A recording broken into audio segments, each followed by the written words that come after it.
Just last week, I had the opportunity to interview for an internship with a new company. And as I was getting ready in the morning, I was getting prepared, I double-checked everything, I got into my car, and like any other 21st century individual, I pulled out my smartphone and opened up Google Maps. I feel sorry for those of you who have the unfortunate fate of using Apple Maps, but I promise it still applies. When I opened up the app, I was surprised to see that when I plugged in the destination, I was going to be 15 minutes early. And according to my dad's advice, if you're early, you're on time. If you're on time, you're late. And if you're late, don't even bother showing up. Not only was I going to be on time, I was going to be early. So I started my trek towards the company to prepare for this interview. About 10 minutes into my journey, I received a notification. See, there was an accident 5 miles ahead on the freeway. Now, my arrival time was going to be just over 30 minutes late to the interview. And according to my dad's advice, I shouldn't even bother showing up. I was so frustrated at the fact that my outcome was now different that I couldn't even fathom seeing anything else in this moment or learn from this opportunity. And many of us have experienced this difficulty when it's as simple as driving directions. We often get rerouted. And when our outcome isn't as we originally intended, we have that frustration. We have a feeling of disconnect. And we can see it's because we've been taught this, because the application that's more than likely next to Google Maps is social media in some form. And when you look at Twitter and Facebook and Instagram, what it teaches us, especially as millennials, is that our content is qualified by the amount of likes, retweets, or shares that it receives. It doesn't matter how much time, energy, or effort you spend if you're working on a blog post or some new release for a promotion. What matters at the end of the day, did it receive enough likes? Did somebody reshare it? Was it reposted? And we can see this is transcended into education. Specifically in primary school, teachers are not rewarded on their effort. They're rewarded on the outcome of a standardized test. We're seeing that oftentimes a teacher can spend countless time, energy, and effort making sure a student progresses, but at the end of the day, if he doesn't perform on that standardized test, the outcome isn't considered, then it doesn't count. It doesn't matter, it gets disregarded. And if for some reason you're thinking to yourself right now, okay, I get it, but this doesn't apply to me. The outcomes aren't there. This isn't something that I see in my everyday. Well, we all have a resume. We all allow others to judge us on face value by a list of our outcomes and our achievements. At that face value, we allow someone to determine if we're worthy enough for a second call in an internship, in a job, for a graduate school application, just on the list of our outcomes. So we think to ourselves, why not play the game? If society wants to see outcomes in a list of achievements that determines us successful because we can measure these achievements, I want to build the best resume possible. When I'm standing to the person to my right, I want to look at my list of achievements, and easily say, I'm more successful. So therefore, I should be happy because my achievements outweigh those of my counterpart. So we get to college, we get into the new workplace, and we look for opportunities that can maximize our ability to achieve something. We join organizations, we join groups, we join different activities. We look for the extra opportunity at work so that we can show the amount of outcomes we achieve. But when you hand that resume over, what often happens is they don't see the full picture. They see all your outcomes and your achievements, but those last couple bullet points never get expressed. How you still feel completely lost. How from the past 2 to 3 years you've been working on these achievements, but you still have no idea what you want to do. And how many countless times you have broken down in tears at the fact that you don't have a sense of who you are because you've been too focused on the outcome.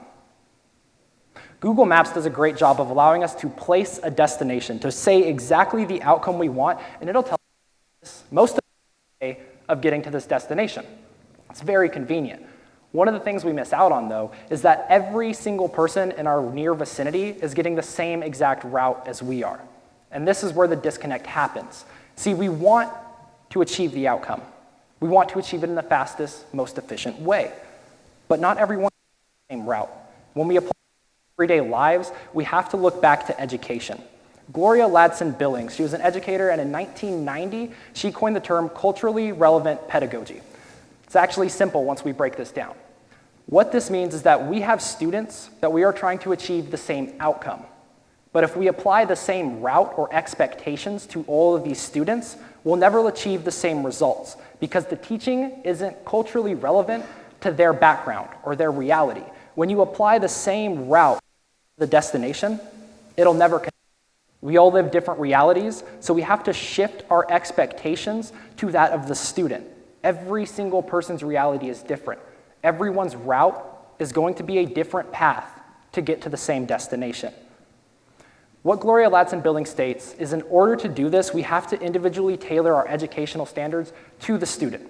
We have to look at the student's past. We have to start with what was their cultural background? What are they passionate about? What have they done in their past experiences? And we've all seen how this plays out. When you're in a classroom and it's not relevant to who you are as a person, it's hard to be engaged.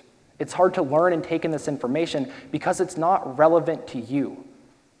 And oftentimes, we get so fixated on an outcome that we forget of maybe that route isn't our route that we're supposed to be on.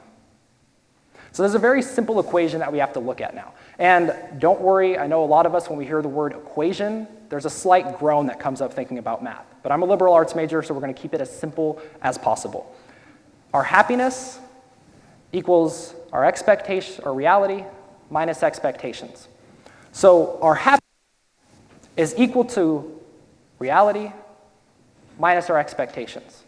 It's very simple to see. When you plug in the directions and you're supposed to be there on time, your expectation is. But when you end up being late or rerouted, the reality is a lower value than your expectations. So at the end of the day, you're unhappy. There's a disconnect. Now, if you're supposed to be on time or late, and your reality is that you arrive early, well, everything works. Your happiness is there. You have that connection. Everything is working fine. And this is where we have to look to the Huffington Post, and this is an article written by Tim Urban. What Tim Urban states is that we as millennials have almost been done a disservice by the previous generations. Look back to our grandparents who have grown up during the Depression era. Their reality, economic security, was not great. It was not good for them at all. So when they raised our parents, they gave them the expectation of low economic security. It was something they didn't have, so they transcended that down to their children. Now, our parents, growing up in the 70s, 80s, and 90s for millennials, they experienced a very decent way of life. They had greater economic security than what they were told by our grandparents.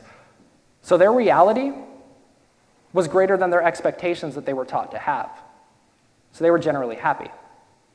So what we've been taught is that we should have the highest expectations as millennials, because for them, reality was better, if not match their expectations every single time. So we have such high expectations as individuals because we want to achieve an outcome that we get focused on so that we can be the best individual we can in society and at the end of the day, be happy because of the outcomes we are achieving. So we set the bar high. We set it at the top of the highest mountain we can find for ourselves, and we want to start climbing. So we start on this journey. We want to reach the top, and we want to be there. And as we turn and as we start going, just like every journey, there's always a point where there's that accident ahead. You get rerouted, or something else happens. Now here you have the choice to continue on the journey or follow the alternate path. If you're not forced off the freeway, you continue on. You want to achieve the outcome because what we're taught in modern leadership and society is that if you want to be successful, you set your outcome and you find grit and you be resilient. You have self-determination and willpower to achieve your overall end outcome. So you stay on your path and you keep trekking. And let's say you're one of the fortunate few who have grit, who are resilient, and can reach the top of your mountain, only to look around and realize this is the wrong mountain.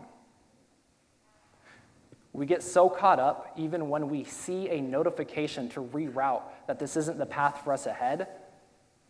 Yet we've been taught so often to keep going no matter what because we want to be successful and reach the original destination that we planned for ourselves, only to realize this wasn't our destination at all. So in order to get away from this, in order to break away and start getting our expectations in line with our reality so that we can finally feel this connectedness and happiness, we need to completely get lost. Take your iPhone and throw it out the window because you don't need Apple Maps anymore. This might cause a little bit of fear. Why would I throw a $700 iPhone out the window? That answer is easy. You want an Android. But beyond that, what we can see is that throwing your iPhone out the window doesn't make sense. It's unnatural. It's not something you would do. It's not something you would tell anybody to do. So when you're told not to set goals, When you're told to throw your 5-year plan out the window, it doesn't make sense. It feels unnatural. But this is the exact step that we need to start taking. Hermann Hesse said it best in his book, Siddhartha. Those who seek easily find that their eyes see only the things that they seek. They can find nothing, they can take in nothing, because they always only think about the thing they are seeking.